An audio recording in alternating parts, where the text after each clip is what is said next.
you remember one? Every sparks of fire, every face of flames. Now burn, yeah.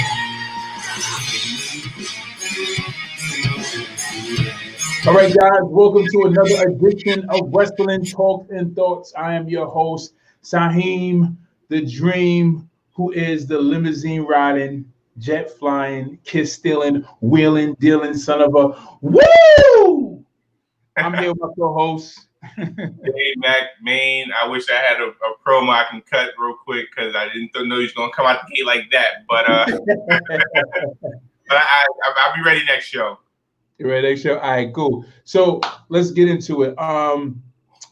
So what we're gonna do? We're gonna do news and rumors first, or we want to do the Raw review first? Let's knock the Raw review out. I mean, it was real quick and simple to the Raw review. All right, cool. So let's do the Raw review. All right. So what did you think about Monday Night Raw? What were your thoughts? I feel it was, honest opinion, messy, unorganized. In my opinion, Yeah. it just looked like it was just like, what the hell am I watching? Like, and I mean, and I lost interest. I'm not gonna lie. Even the start of the segment, just when you start Raw and to see Sasha, Bayley, and Asuka fighting already, like, yo, what the hell? What's going on? Like, were y'all not ready? Like that? Yeah. Like, I mean, now I get it. You know what I'm saying? You want to bring drama, you want to bring, the element of surprise, but it's being taped. So who saw the beginning of this fight? NXT developmental talent? Like, we're the ones supposed to be seeing it because it's for us, not them. You know. So I feel I didn't like the start of it. I think by starting off like that, it kind of lost my interest. You start off with a fight, and then you have the participants come out. They say what they gotta say. Then it goes into another fight. Like, come on, like y'all don't have that much heat. That what I'm saying, like. Sasha and Asuka does not have that much of a rivalry to be that angry at each other already. You know what I'm saying? So, like I said, overall, it lost my interest. So let's just say that. Wow. Okay. Interesting. So I see exactly what you mean. I was watching the show. It just felt like it was just kind of like put together. There wasn't a lot of real like big highlights. There was only one big highlight, one big highlight. We'll get to that. But yeah, it started off with like this whole big rumble. I think they did that to kind of like get our interest, like to be tuned into like what's going on. Like it starts with them fighting or whatever, and then Dolph Ziggler and Drew McIntyre cut their promo, which is pretty good. It's a little funny. Yeah, but then after that, it was just like, when you go on with the show, it was just kind of like, you had your matches, and there was, what, it didn't feel like it was, a lot to really just tune into. Let me just get into like, what was the hot spot for me? The hot spot for me was actually seeing Ricochet on Monday Night Raw after like being MIA for like a month almost. Yeah, I agree. And, in the last few episodes, I was going to mention that, like Ricochet, like where the heck has he been? And I haven't seen him in such a long time. And then here it is. He pops up with Cedric Alexander because I think apparently they were supposed to be forming like a tag team or whatever. Right. And here they are. They pop up together, and he gets washed by Bobby Lashley. I mean, he was getting manhandled throughout the whole entire match, and it was just like, wow. And I guess because was that. My boy Richard O'Shea, as R-Truth called him. Richard O'Shea. You know what? Then he called Cedric Alexander Cedric the Entertainer. Your truth is hilarious, man. But after all together, the whole Monday Night Raw was just it was all right at best. That's the only highlight for me, just him getting Ricochet getting whipped, getting washed, and then the Apollo Crews and MVP match was the only two things that I was kind of like really into. Everything else I kind of was like, it was all right, not really that tuned into like what they had or what they were given. Right. Yeah. So Was there any high points for you at all? I was gonna mention, like you said, Ricochet coming back, and the whole Riott Squad reuniting. So you saw the Iconics messing with Liv Morgan, and then her trying to reach out to Liv. So that they're gonna bring that group back together. I'm assuming. As I've read, Sarah Logan has officially retired. So I guess they can probably possibly talk her into coming back, but as of right now, I guess it'll just be Ruby and Liv. And then just because Liv needs, some kind of, because I guess she can't do it on her own. Like she just doesn't do it. She doesn't stand out as a standalone talent. And then what's the thing with Andrade and Angel Garza? Like they're arguing, then they're together, then they're arguing again, then they're together again, then they're arguing. What's I don't get it. Like, what do y'all do with these two? Yeah. It still feels like they're kind of like working on their chemistry together, and trying to get their dynamics together. It like with that team, it kind of feels like they're like all over the place. It's like they're trying to figure out something. They just kind of feel all over the place. They just feel placed. They don't feel like they belong. They just feel placed. And that's one of the kind of hard times I have with the group, trying to attach myself with them as a group. Like I feel like they just feel placed. I don't know. I actually don't know what's going on with Angel Garza and Andrade Siamas, but I guess they're trying to work in that tag team factor. But I still feel like they're still trying to build on their character. I'm kind of annoyed what's happening with also Aleister Black. Yes, I was and Humberto Guerrero.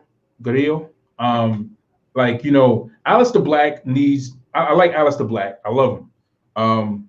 And I like Humberto. I think Humberto's an excellent star. I think Humberto needs to be repackaged. I think Aleister Black needs a good feud.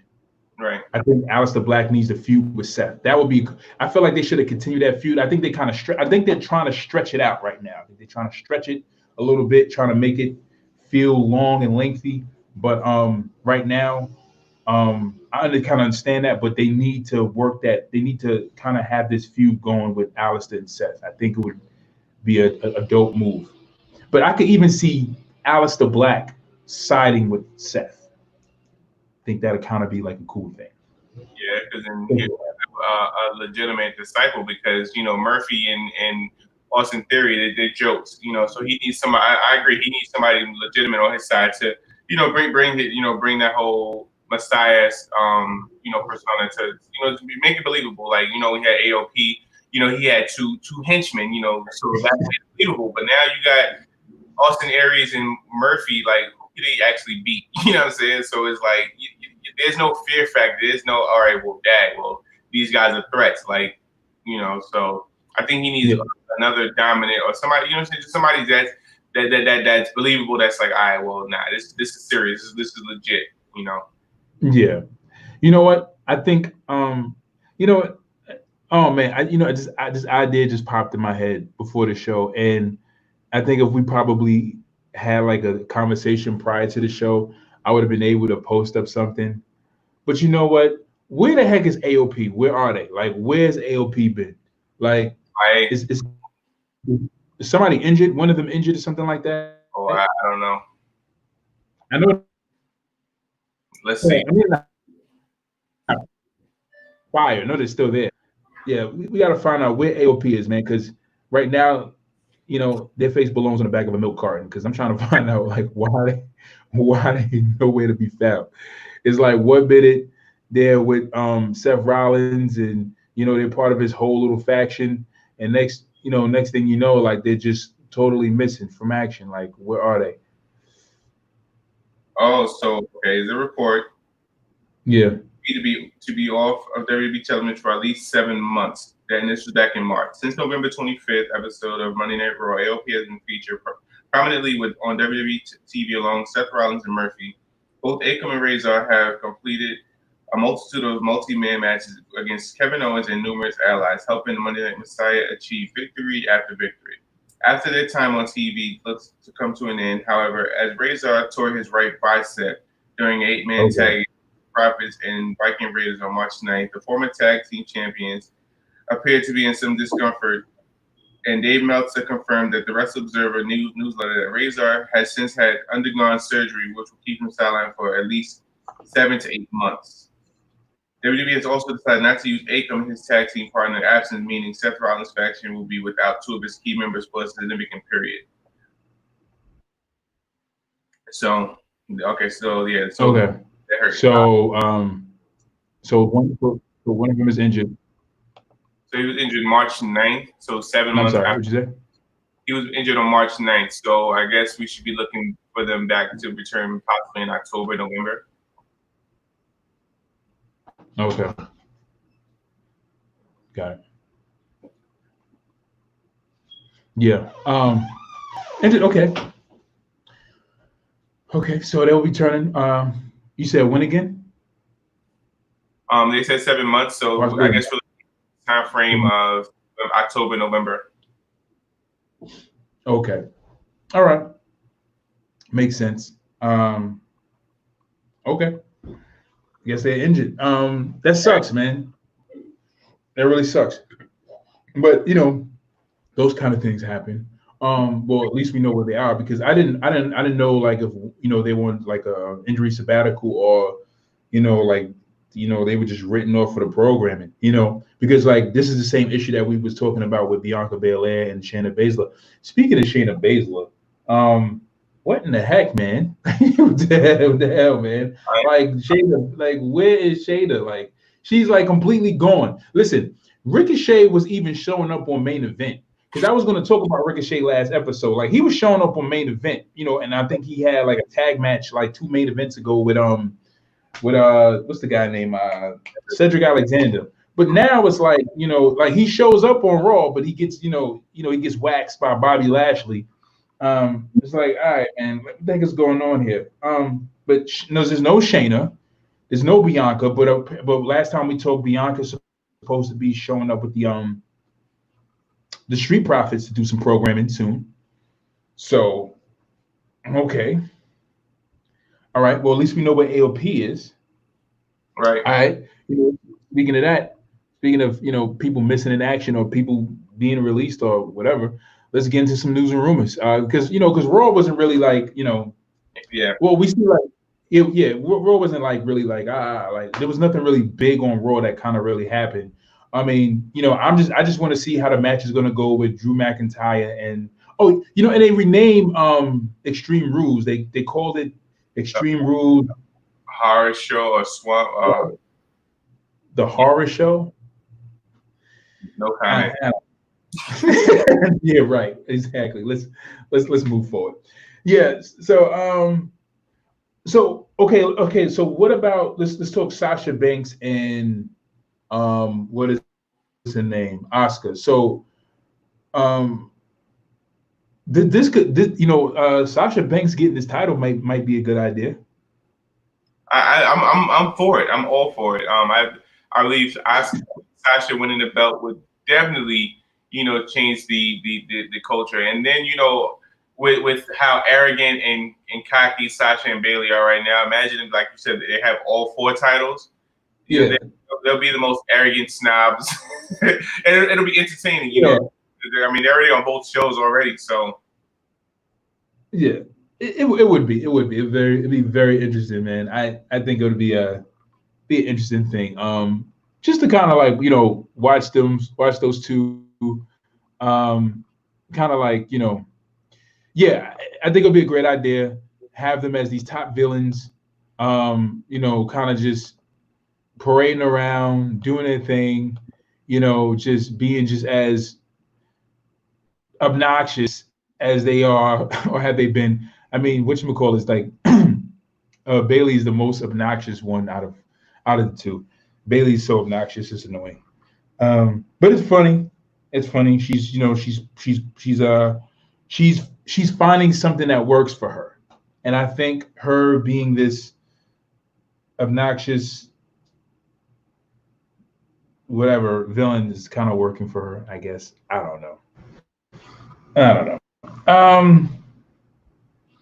But but I think that them having those titles would bring great attention and shine a lot of light on the women's division as they are looking to do, as they that's what they want, right? Right. So they want attention on the women's division. They need something that's going to stir up some kind of attention. You need something a little bit historical, right? Mm-hmm. Right now, we need something historical. We need something we need some shock value right now. We do need shock value. We need something different right now. And then we're going to we after this pay-per-view, we got SummerSlam heading up. So we need something big to happen right now. We do, because it's looking really, really dull. This is really, really dull, and it's sad for Drew.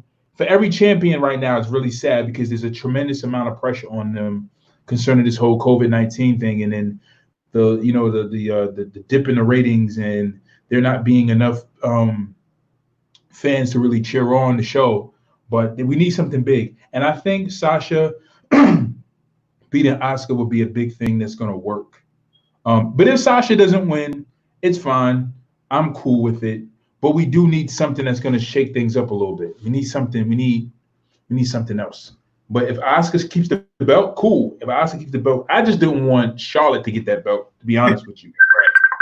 I really did.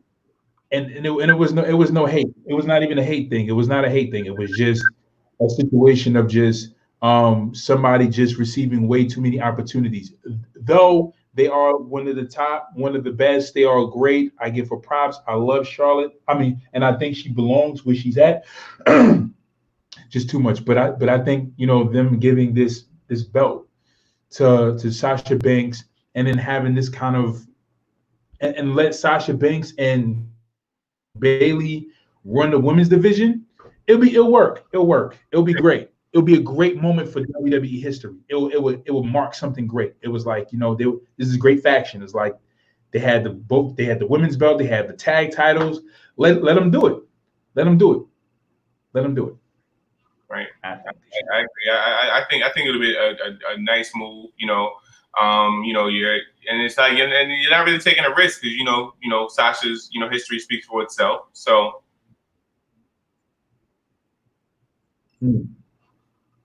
Yeah, absolutely. So do you feel like the outcome between Dolph Ziggler and Drew McIntyre is going to be as predictable as anything else? Absolutely. You think there's going to be no title change, no anything? No, I don't see them giving it to Dolph. Because Dolph doesn't even seem believable to win this match. Now we Dolph fans, we understand and we know how Dolph is and what his talent in the ring. But how I'm with watching the match, like Dolph doesn't even seem convincing like that he has a chance to win this match. Like he's not selling me to say, yo, because by promos you'd be like, yo, you know what? Yo, this guy might have a chance.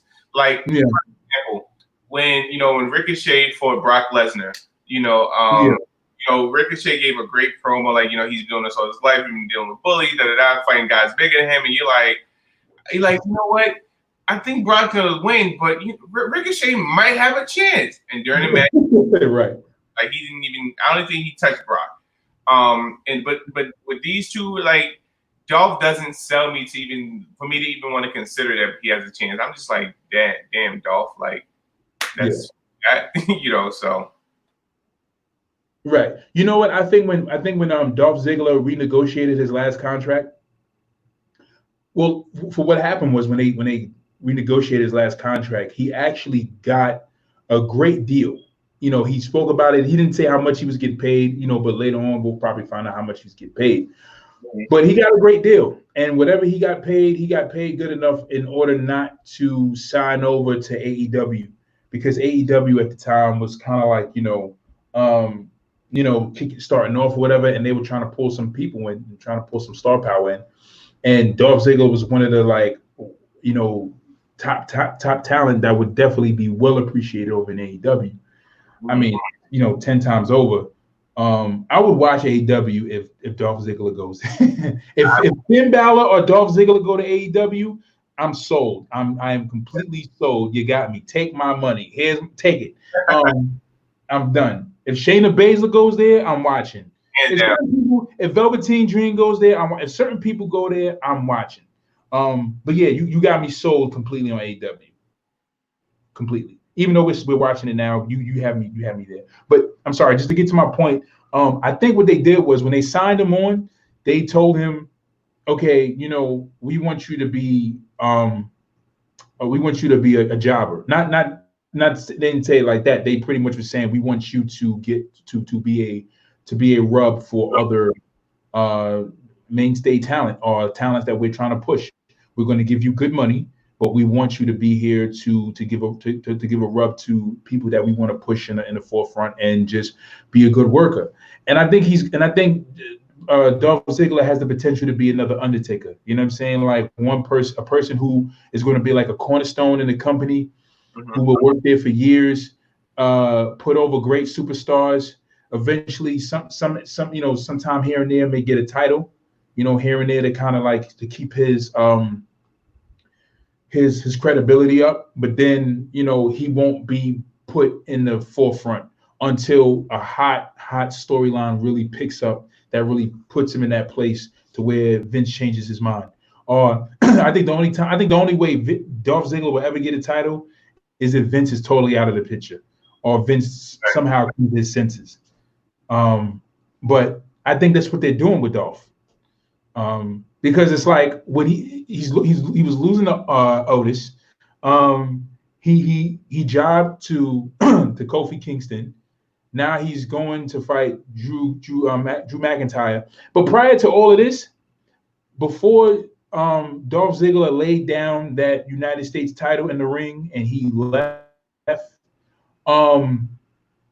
it was like, you know, you seen the passion, like you were saying, like with Ricochet, when Ricochet was going to fight Brock Lesnar, you seen that passion, you seen that enthusiasm, like, yo, I'm gonna stand up to this challenge and I'm gonna knock this challenge down. It is what it is, right? But now with Dolph Ziggler, like he's just chilling, like he's like, you know, it's like he's taking it lightly, but he's taking but he's taking it seriously. But we know like there's not going to be any real, you know, return on him, like, you know, becoming champion. Like he's not going to really like beat Drew McIntyre, right? If he does, oh, what a wonderful day it would be.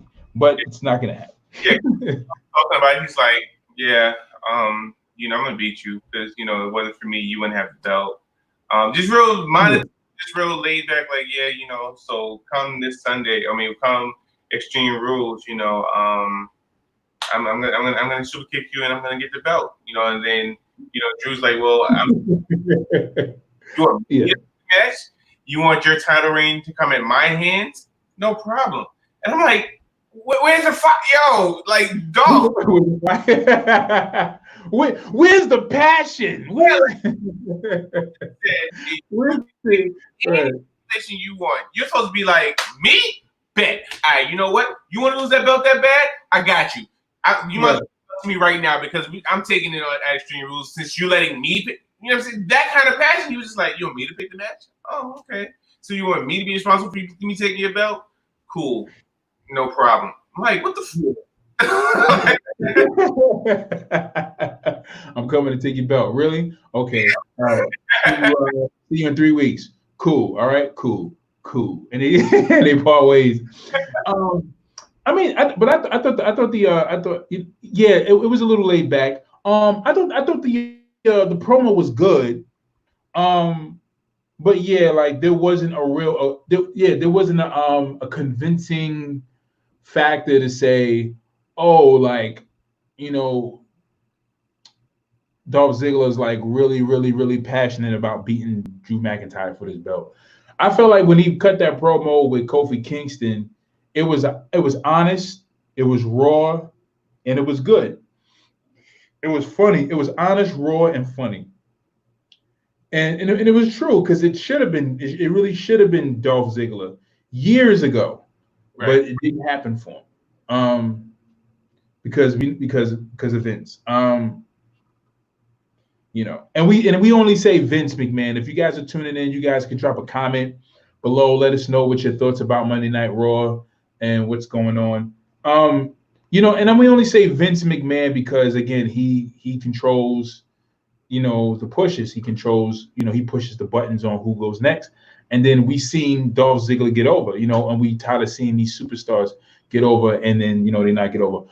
Is Amber Moon, question, is Amber Moon is injured? Yes. Yeah, Right? she got hurt in the stupid 24/7 chase. Why is she chasing in that little parody anyway? But yeah, she got injured running backstage during one of those parodies where it may be career ending. Wow. Yep. No way. Wow. That's not good. Oh my God. That's bad. Oh, wow. That's crazy. Maybe career ending. So what is this, like a leg injury? Yeah, it's let me confirm. I know she was on one of the WWE shows and she had mentioned it. Let's see.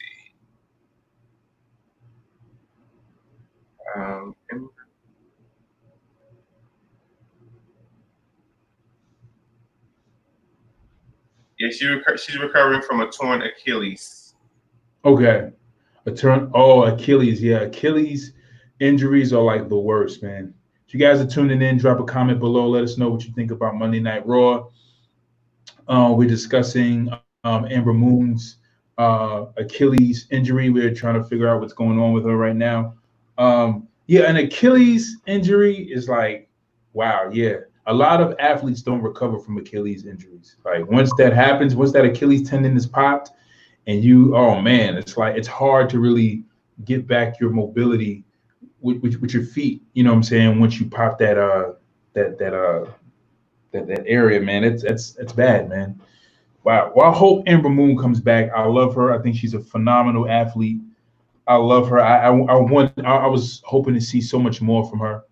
But it sucks the fact that she has to suffer some, you know, that kind of career-threatening injury. Interesting. So Samoa Joe, same thing. I know he's injured. They have him on commentary. I heard that he's so good in commentary that they want to keep him there. Right. You know, I heard they have like no real big plans for Samoa. I want him, you know, I want Samoa in that title picture. I think it would be really cool if, you know, like after Drew like does a match or something like that, like maybe like say like he's fighting Ziegler, right? And the match is done, and Samoa Joe just comes in the ring and just like catch him in a sleeper, or say mid-match Samoa Joe like just pops up out of nowhere and just like catches him with the sleeper hold off of commentary. That'll be dope. I think that'll be really cool. That'd be really dope. But I want to see some more. Yeah, either that or, you know, a post-match interview like, yeah, you know, hey, you know, you survived another title opportunity. How do you know, he's talking about he's going to get out the ring, you know, he catch him there, you know, that something like that. Yeah, I think that would be pretty dope. You know what? All right, so who else we have? So there's Ricochet. That's it for Monday Night Raw. So, you know, I guess we could just kind of like go into news and rumors, unless you have something you want to say. Raw is like real mediocre for me. I'll start off the news and rumors. So there's a rumor stating that WWE may be canceling NXT UK. They have a big enough soon to confirm it, but that's the rumor that's going around, that they're really leaning towards canceling that whole that brand. Wow. Interesting. Okay. I mean, but how popular were they as far as? I don't know. I mean, maybe that's the reason. Maybe they weren't as popular as, you know, they. I mean, you know, obviously, I guess, you know, the UK guys, you know, the UK fans, they were big on them. I tried. I mean, I watched I watched maybe like 2 of their takeovers, and they were interesting shows. I'm not gonna lie, but I haven't really took the time out to watch, you know, get into, you know, the NXT UK, you know, program itself. So I don't know how popular it was. But for me, it's something I just never really. And after every takeover they had, I said I was going to get into their show, but some always come up. Okay. Well, I feel like with the show itself, I've been seeing how they were trying to develop, some international talent, some European talent for the most part. It looked like they were kind of trying to groom. It looked like they were kind of trying to like groom Finn to be the one to take over the title or win the title from the champion over there that they have with the Walter. Yes, I saw they was doing that.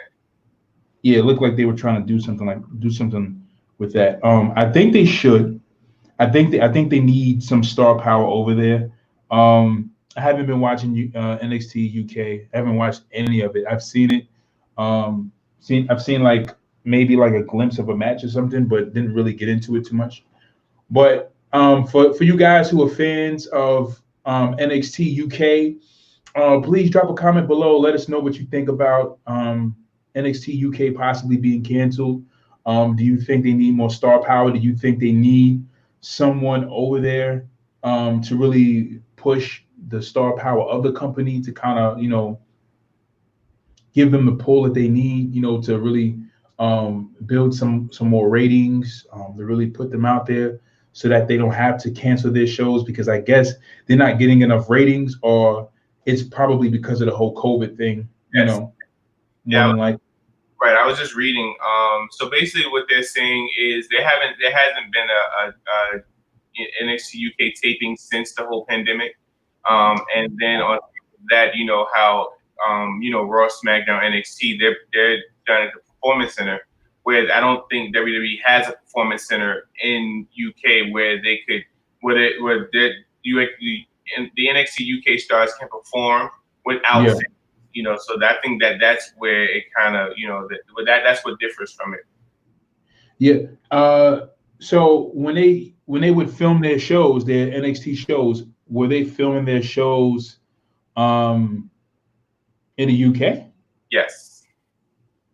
Oh, so they will fly out to the UK. Oh man, so much traveling, bro. Well, their stars stay in the UK, so all the NXT UK stars stayed out there. Yeah. No, I'm sorry. When I'm thinking about traveling, I'm thinking about Triple H and William Regal. No, they don't go. Yeah, no, they don't go out there. I think they have a commissioner, and they think they have. Triple H still. I believe Triple H still runs it, or Regal runs it, but they're more behind the scenes where they're not physically there watching it. Okay. Well, hopefully, NXT UK has given us, a star like Rhea Ripley. Who else we have that was pretty good that came from UK? Rhea Ripley. There's a girl with the Band-Aid on her eye that reminds me of Nelly. What the hell's her name? The blonde here. I know exactly what you're talking about. I can't think of her name. I know exactly what you're talking about. Yeah, every time I see her, I'll be like, underlay, mommy, what's popping tonight? Nelly was doing that, whatever. But all right, so this is interesting. So if you guys are tuning in, you guys are checking this out on a replay, you guys are catching us live, please drop a comment below. We want to hear your thoughts on the possibility of WWE possibly canceling NXT UK. Yep.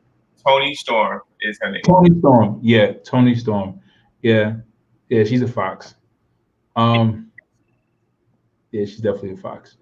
All right, moving forward, you guys are tuning in. Please drop a name below, say what's up, give us a shout out. We will post your comment up. We want to hear from you guys. We want to know what's going on. What you guys think was going on in the WWE universe. So we have some news. Luke Gallows and Karl Anderson have reportedly signed with Impact Wrestling. I was watching Impact last night, decided to tune in. I don't know why. I just decided to watch it. Watched it. And so apparently they have Slammiversary that's supposed to be coming up. I have an article here. Just want to read it real quick. Wrestling Inc. reports about Karl Anderson and there's like Karl Anderson, Luke Gallows, and two more people that supposedly reported for Impact. Yeah, but was that Heath Slater is one. Heath Slater's one, and there's another one. There's a former world champion, but we're gonna get to that. And I think I know who it is. There's two people on my mind, but there's one person in particular.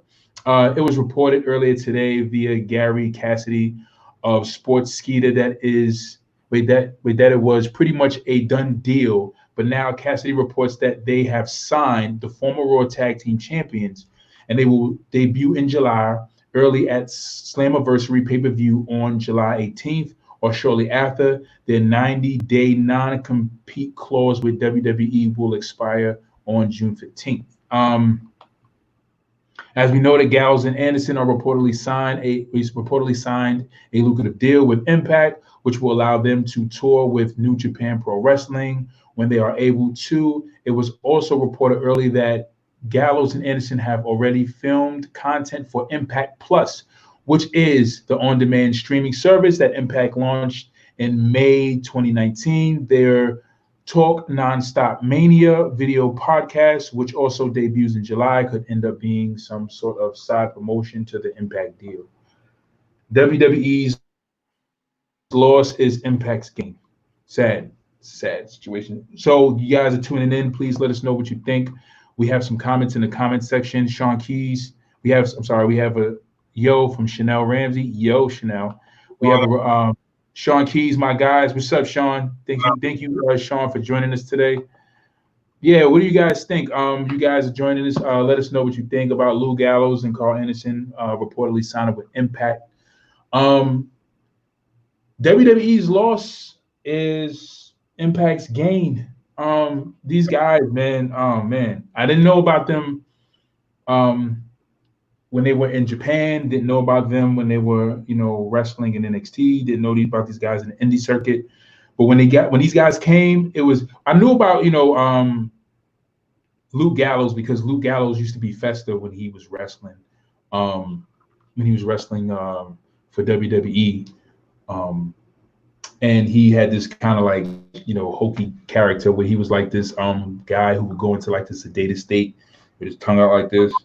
And then when it's time to wrestle, like he'll snap out of it and just beat the crap out of you, which I thought was pretty cool. Definitely a loss. Yeah, that's what I knew about it. But then other than that, I think for the most part,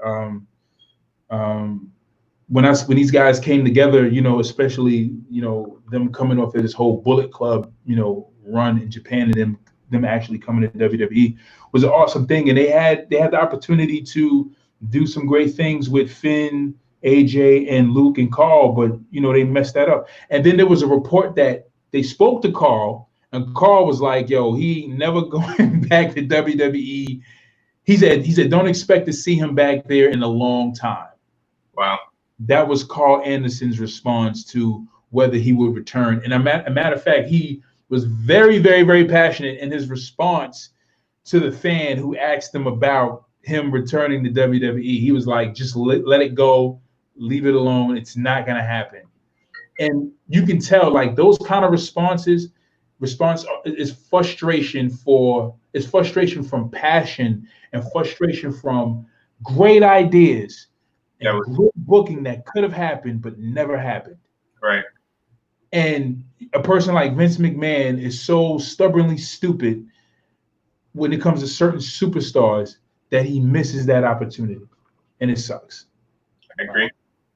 Yeah. So now Impact has an opportunity to use Karl Anderson and Luke Gallows.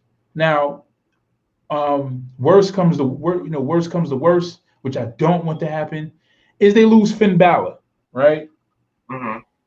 And Finn decides to sign on with Impact Wrestling. Or Luke Gallows and Karl Anderson decides to sign on with AEW.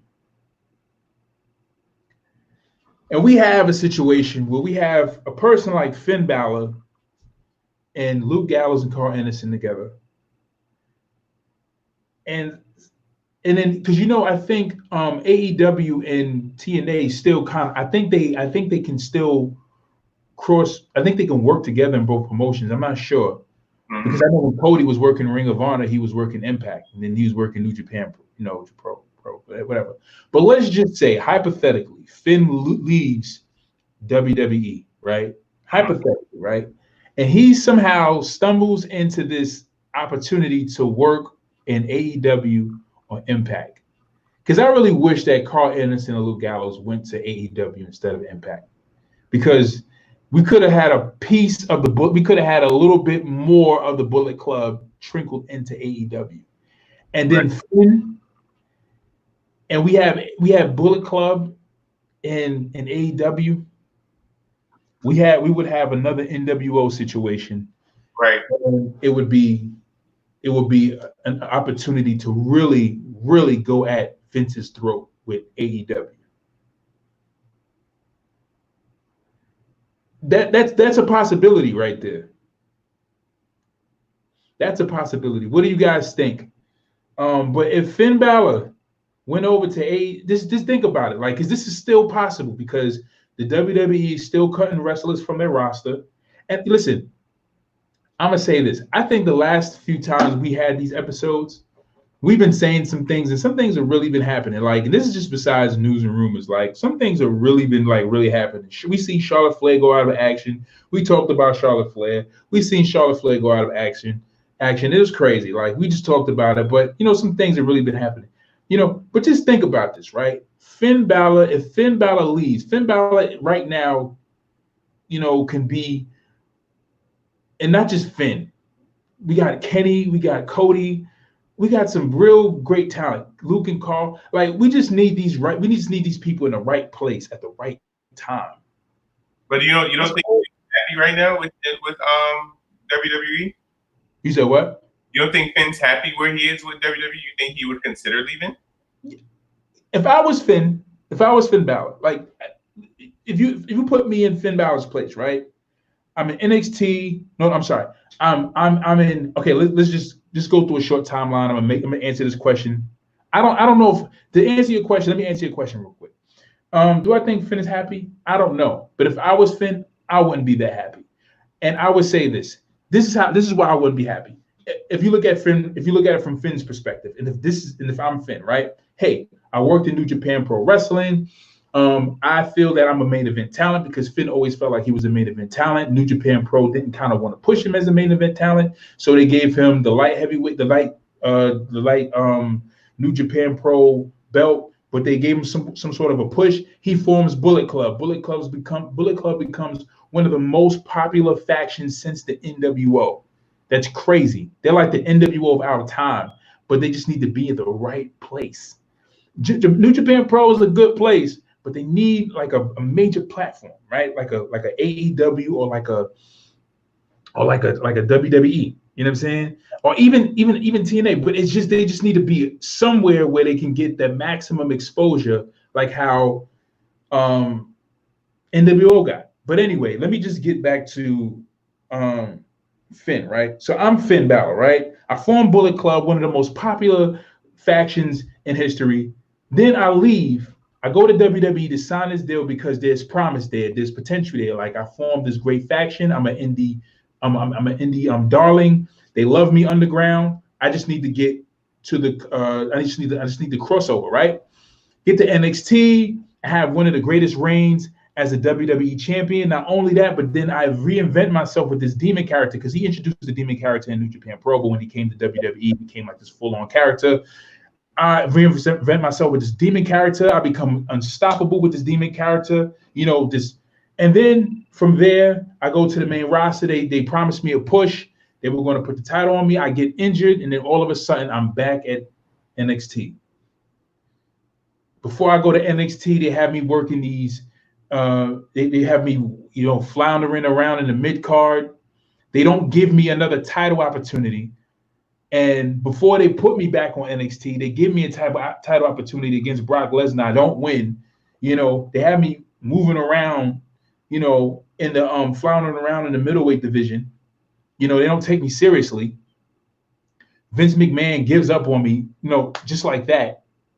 And now I'm back in NXT. If I was Finn, I'll be very, very, very upset. Really? Well, again, we've also spoke about now. If he was still on the main roster, absolutely, I would definitely agree and be like, maybe he, feels that kind of way. But as we mentioned, NXT is like a brotherhood. They enjoy being on NXT. So maybe being that he's back on NXT and Triple H is treating him right because he's winning matches. He's not in the title picture right now, but he's important matches and he's he's not losing. He just won and take over in your house. So he's winning big matches. So he's still a key factor. They're utilizing him as a great mid card. And eventually I can see them putting the NXT North American Championship on him. So therefore he can. Oh no, he never had the. No, he did have the tag title. Well, yeah, so he can be a Triple Crown champion. So I see them doing that. Just Johnny Gargano was the first. He'll be. I believe the second or third, maybe. Jay, no, Jay. I agree with you. I agree with you. But the reason why I'm saying no is because we know the WWE, the wrestling. I'm not gonna say WWE. The wrestling universe knows Finn Balor is a main eventer. We know that, and it's frustrating because we keep watching these great stars, get treated so poorly. Like, okay, let's look at Finn, right? Mm-hmm. Finn is being treated like let's say, he's being treated like a seasoned wrestler who's been wrestling in WWE for years, and now they're trying to push younger talent off of his credibility when he still has so many more things to prove. Right, I agree. And he's still young. That and that's what's frustrating about how they're treating Finn. I hate that. Finn, in my opinion, Finn shouldn't be in NXT. And if Finn is in NXT, he should be there to get that title, not to be there just to be there to be sitting there wrestling around with up and coming talent. You know what I'm saying? If they want him to do that, he should be doing that on the main roster with Randy. You know what I'm saying? And to me, it's bothersome because it's like Vince McMahon. He gives his support, then he takes it back, and he gets too fickle about about how he feels about his wrestlers, and it's annoying. It's annoying. It's like, bro, you going to stay with them or not? You know what I'm saying? I understand they get injured, but people get injured. They can't help but be injured. Like, you know what I'm saying? These guys are taking risks all the time. So if they, it's just annoying. You know what I'm saying? It's annoying how he only picks and chooses certain people. Like, you thought, and Vince McMahon thought, okay, I'm going to give Seth Rollins this opportunity to be back in the heavyweight championship picture after he came back off of his, of his injury. But look what happened. You put the Universal title on him because you thought he was going to be this big hot shot or whatever, and he flopped. Seth flopped. He flopped. He's a great wrestler. Seth is good, but Seth is only good for pushing baby faces. He's a better heel. That's a fact. He's a great talent. He's good talent. If you guys feel any different, drop a comment in the comment section below. But Seth flopped. He did. Plain and simple. You know what I'm saying? I just hate the way they're treating their superstars. Like, it's annoying. And I understand why Tommaso Ciampa didn't want to go to the main roster because he's seen that. Tommaso's seen that. Tommaso's like, I'm not going up there with this guy because I'm going to go up there and he's going to have me losing to people like R-Truth. he's going to have me fighting for the 24/7 championship, and Tommaso Ciampa is probably looking at it like, listen, I could be having serious matches on NXT and serious feuds, and at least when I retire, I would rather retire being underrated than retire being undervalued. Right. You know what I mean? So I retire being an underrated wrestler, having these classic matches. It was in WWE, under the WWE umbrella, in NXT, not on the main roster, not on major pay-per-views, but there was great things happening in WWE, and I helped build this great division. You know what I'm saying? And I'm quite sure Triple H has these conversations with the wrestlers, like, listen, that's Vince's show. But what we can build here together, we could make something great.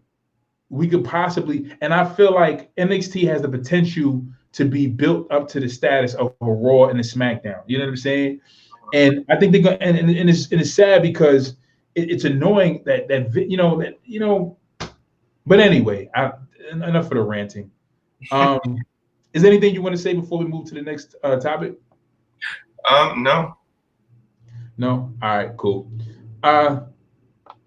In other news, so this is one of those Say It Ain't So's articles. So I know you guys have been reading this online. Some of these news and rumors you guys know about, but we're bringing it up so we can discuss it. We can talk to you guys about it. You guys can chime in, give us your thoughts. What do you think? WWE reportedly in contact with Tessa Blanchard following termination from Impact Wrestling. So we spoke about this last episode. Tessa Blanchard was fired from Impact Wrestling because she didn't send in any promos. She didn't want to come in and drop the title, but apparently she had a situation in Mexico because she's being held. She's being held because of the whole COVID-19 situation. But it gets even more controversial because Tessa Blanchard has some controversy surrounding her. But let me just go to the article because I found out some interesting stuff about her because she was she worked in WWE. A lot of these stars, have been in WWE development before or probably worked, in NXT for a little bit, leave, go somewhere else, get some star power, come back. But let me just read this, and I think this is very interesting because at the end of the article, it says something very interesting that I thought is of great value, and I want to discuss. It says WWE reportedly in contact with Tessa Blanchard following the termination from Impact Wrestling, as reported from Wrestling Incorporated. Since the news broke last week, WWE has reportedly sent fillers out to contact Tessa about potentially working together, according to Dave Meltzer of Wrestling Observer Radio. There is no word yet on AEW's level of interest in the matter, if any. AEW might not be interested in Tessa at all, right? That's just my opinion. I'll tell you why. Blanchard has worked with WWE in the past as part of the NXT brand and as a competitor in the first Mae Young Classic tournament. She spoke with Wrestling Inc. in June 2018 and claimed that she and WWE are both on very good terms. Contrary to what people think, we are on very good terms. This is what she quotes. Nevertheless, earlier this year, Dave Meltzer stated that WWE didn't sign Tessa to a developmental deal in the past because of attitude issues. He also said that she was an easy pick up for Impact Wrestling because of the reputation she had built on the independent circuit. So, I think that was very interesting because Tessa Blanchard has had attitude issues, and that's the reason why WWE didn't want to go forward with adding her to the roster. Mm-hmm. So Dave Meltzer reports this. He says this, right? And then Tessa Blanchard, like these accusations of her came out before, the whole scandal that happened in I think it was January, February. And then, you have all these wrestlers that just like once Tessa made this comment, you had all these wrestlers like boom, boom, boom, boom, boom, just like popping up with tweets like, if you only believe in what you really say, it's true. But it's so crazy because I read this report on Wrestling Inc. and it says that WWE didn't want to sign Tessa because of attitude issues. So again, this confirms that even behind the scenes, everybody can't be lying. You know what I'm saying? Right. Can't be lying. It'll be, because if she does sign, she's definitely going to NXT. She would definitely help boost the NXT roster. If she thinks she's gonna go there and beat Adam Cole for the NXT Heavyweight Championship, she has another thing coming. But definitely, help boost the NXT roster, and we'll see what happens. But again, just like every free agent that's out, every superstar for one company, the other company is stabbing at the bits to sign them. So, I guess we'll see. Yeah. I don't think WWE. I think WWE is going to contact her. I don't think she's going to be main roster. She may be, because Vince. I think Vince likes certain types of people, and I mean certain types of people. I mean he like dog eat dog kind of people. Like he likes people who are like alpha male-ish bullies, or people who are just extra. And that's the kind of people Vince kind of goes for, I think. So I think Vince may be interested in Tessa. He may be interested in her. I thought, but if she has too much heat around her name, then they're not going to sign her. I don't know if I really see Tessa really signing with WWE. I think I see them in talks of what potentially may come of her signing, but I don't know if I see Tessa actually being main roster material.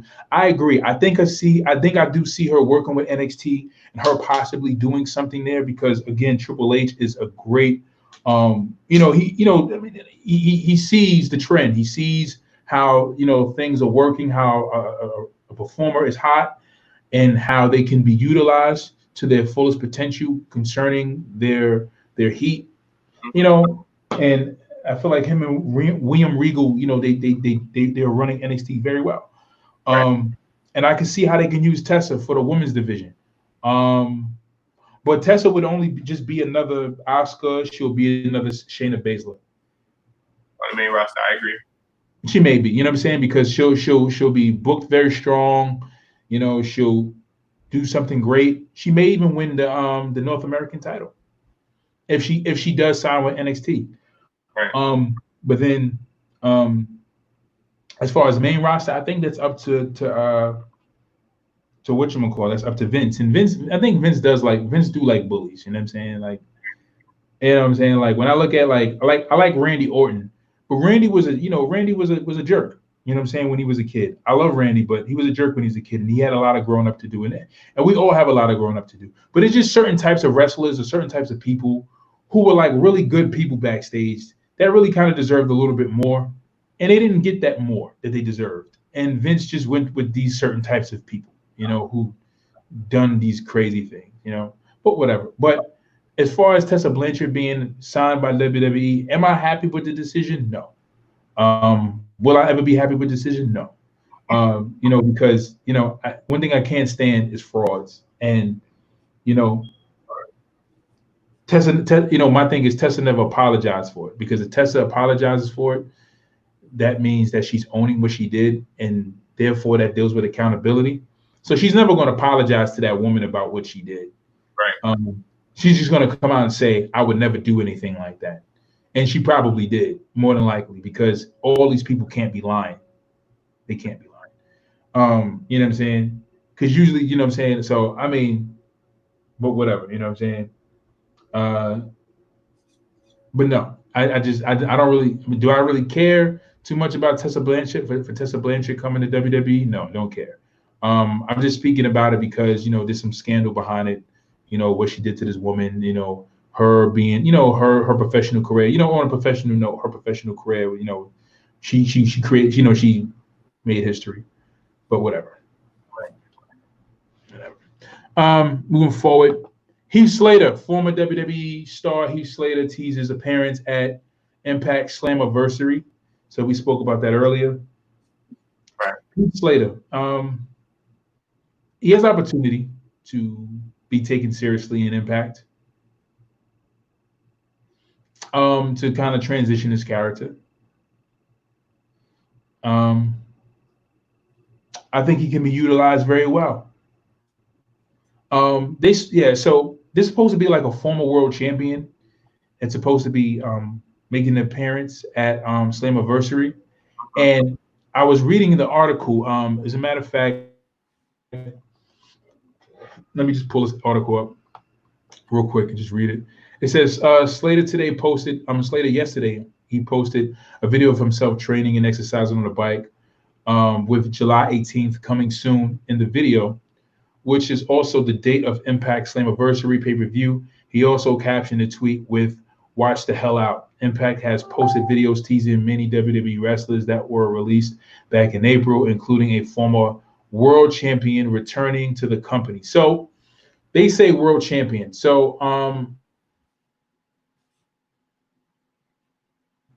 the funny thing is like what do you mean world champion? Because if we're talking about like world champion, it's like you guys have like world champions. Like, and you have a Impact World Champion, so it could be one of your champions and somebody we don't really know,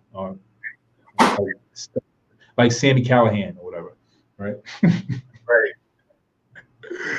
But if you're talking about somebody at WWE, and I was thinking Kurt Angle, but then I was watching Impact Wrestling, and they showed a flashback moment of Bully Ray Dudley calling out Bubba Ray Dudley. And I think the person may be Bully Ray.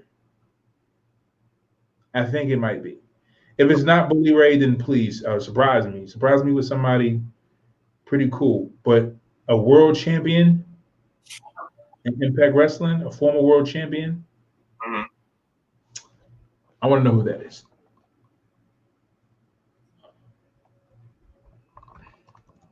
I don't know who that is. So, interesting. All right, so let's move forward. Last news: AEW Dynamite could be canceled if they don't produce new content. So, this is the last article. So they were saying that AEW could be canceled if they don't produce any new content. That's part of their contract. That was in their contract. But you know, all they have to do is produce new contract. So I don't think their cancellation is going to be, or this news or this rumor concerning them being canceled is anything big at all. They'll be fine. If their contract just stipulates that they have to produce new content, then they'll be fine. I think they'll be okay. They'll be fine. You know what I'm saying? It's not like they're saying, oh, they got to pull in X amount of dollars or have X amount of people sitting in the seat. You know what I'm saying? TNT is not worried about the ratings, I think, at this point, because they understand that they're a baby company that AEW is still building. But AEW has some time. Right. So, they definitely have some time. All right. So, anything you want to add to this? No, I mean, as far as the AEW part thing, like you said, I think they'll be fine. I don't think there's nothing we should worry about or, be concerned about. So I think they'll be fine. Yeah. I think they'll be fine. And that just comes with the territory. I didn't see any worries or concern when I seen this when I seen this this article. I was like, okay, well, I was like, yeah, they're a new company. All they have to do is produce new content. That's what they're there to do, produce new content. You know what I'm saying? So they'll be fine. If they have to limit the amount of people that are in the arena, then they'll do that. You know what I'm saying? They'll just be doing what Impact is doing. And Impact doesn't have anybody in the arenas. You know what I'm saying? But yeah. All right, guys. So that's it for Wrestling Talks and Thoughts. If you guys are catching a replay, please drop a comment below. Let us know what you think about some of the news and rumors we were talking about. Do you think that AEW has a concern about being canceled? Do you think Tessa Blanchard would sign with WWE? Do you think WWE is going to overlook the scandal? How do you feel about Heath Slater going to Impact Wrestling? What are your thoughts on Monday Night Raw? Did you enjoy it? Did you think that the show, didn't really, perform at a great standard? Let us know your thoughts. Let us know what you think.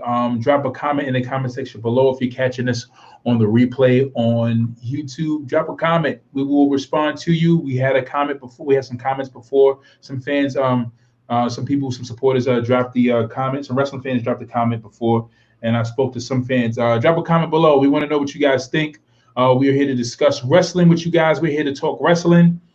So until next time, we will see you guys Thursday to discuss AEW with NXT. And we hope to see you there. I am your host, Saheem the Dream. And co-host, Jay McMain. Yes, and we will see you guys Thursday. Jay, take us away.